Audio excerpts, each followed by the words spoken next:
வணக்கம் மகளே, எல்லாரும் எப்படி இருக்கீங்க? நம்ம இன்னைக்கு நம்ம தோட்டத்துக்கு தான் போயிட்டுருக்கோம். ஒன்றும் இல்லைங்க, லஞ்ச் சமைக்கலான்னு பார்த்தேன். காய் எதுவுமே வீட்டில் இல்லை. அதனால் தோட்டத்தில் ஏதாவது கிடைக்குமாங்கிறதுக்காக போயிட்டுருக்கேன். காலையிலே எழுந்து பால் ஆற்றிட்டு டிஃபனும் ரெடி பண்ணி வச்சுட்டேன். 2 பசங்க தூங்கிட்டு இருக்காங்க. 2 பேர் என் பின்னாடி வராங்க.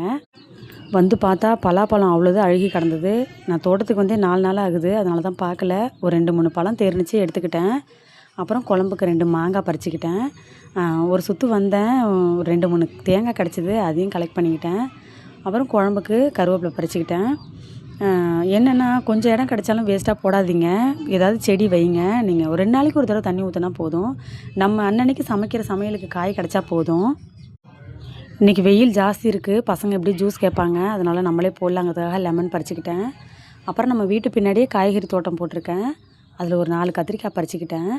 மிளகாயெல்லாம் பார்த்திங்கன்னா நிறையா பழுத்திருந்தது. அதெல்லாம் அப்படியே விட்டுட்டேன், வத்தலுக்கு போட்டுடலான்னு. ஒரு 15 மிளகாய் பறிச்சுக்கிட்டேன்.